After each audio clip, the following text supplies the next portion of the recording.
Good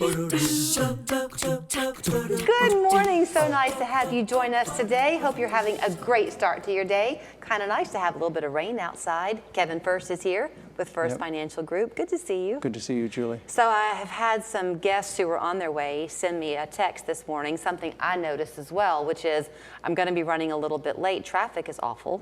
Traffic was awful for me this morning. Kind of a good toss the ball to you, segue into your topic, because Kevin sat down and said, you know what?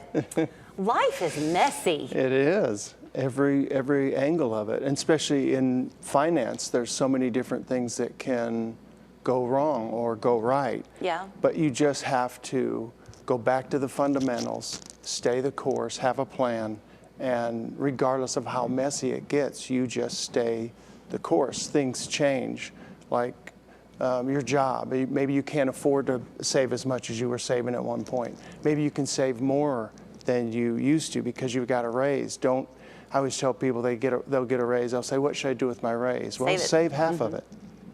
Go spend the rest so that you can spend and save. I mean, you don't have to, because it's impossible to save everything we make. Okay, so let's talk. Kevin and I never really have a plan. Here he comes saying, let's talk about having a financial plan, and yet he and I never have a conversation plan when we talk on these things. But, you know, obviously, the majority of your clients are coming to you when they've got some assets established. Correct. If you are somebody, though, just starting out, and we've all been that person, it's hard. Sometimes you can think, well, all I have is $20 to save, and what's the point of that? It's a big point. It's a big point. So yeah, that's how you get somewhere. there. Yeah, you have to start. If you don't, what's the number that you have to start? That's the question. And so here's a good example to me is, we used to have, the DuPont factory used to be here in town. And I was kind of the go-to person for a lot of the DuPonters for whatever reason. And so through my career, I met different DuPonters that did different things. And so I had some executives that didn't save as much money as the maintenance person.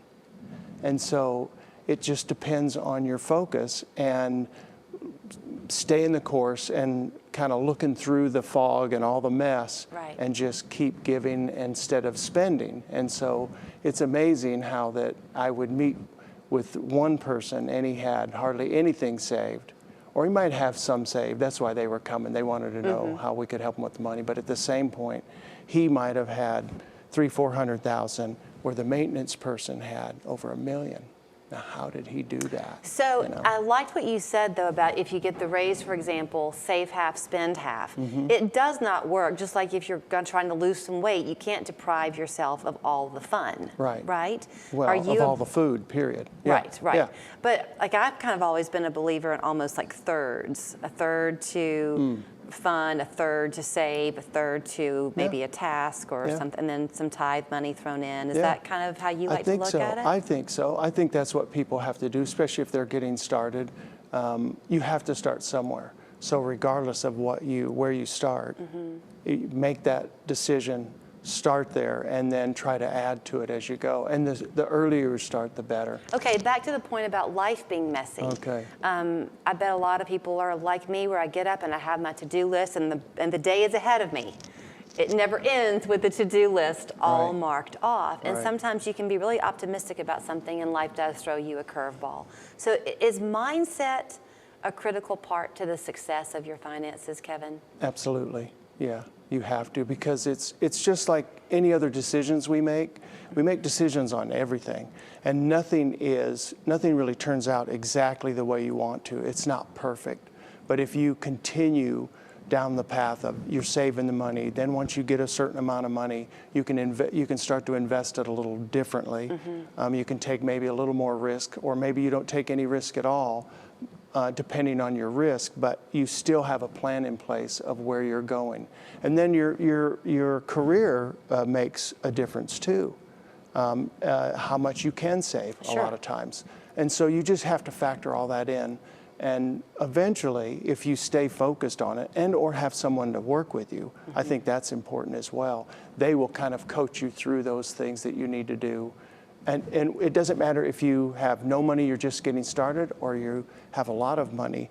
Those decisions still come up. There's still the questions of my finances, my taxes, the will, the trust, the children, the grandchildren, the special needs trust. I mean, it goes on and on and on. And so you just have to, with all that mess, stay focused, look at what's going to be good for you and your family, and then try to hit that Tune out mark. the noise. Yep. So we have a couple of minutes left. You mentioned the messiness of the world. Not to get into anything political, but it does feel like the whole world is political. So depending on which side of the fence you seem to land on, there's always something that's not sitting right with you. Yeah. Politics doesn't really affect your money? No. It doesn't. And I think I read something recently, and I think the difference between whatever party you want to choose, who's in office at the time, the difference in return is like less than 1%. It's like 0.65% or something. It's a very small difference. So it goes back to the individual. Now, I think that's part of the mess. They try to make you think things aren't well or aren't good, and the life goes on. We've ticked through the last 20 years, and we're still averaging, 8 to 10%. Yeah. So and we've had more than one political party in place. If you let the kind of negativity of something you can't change anyway, enter into your life, then that takes you off of that focus that you say is so important. Correct. To get yourself to the place you want to be. That's right. All right. See, we found our way there. We did. And we didn't talk about your mom, which was good. That'll be for another day off camera.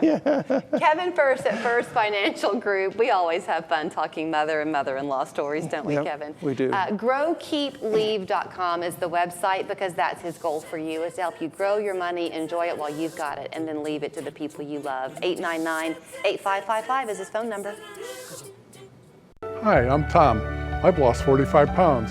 Since I've lost the 45 pounds, I don't have to have neck surgery. I can do my golf game again, and I can work around the garden and help my wife. It's all because of the Bragg Weight Loss Center.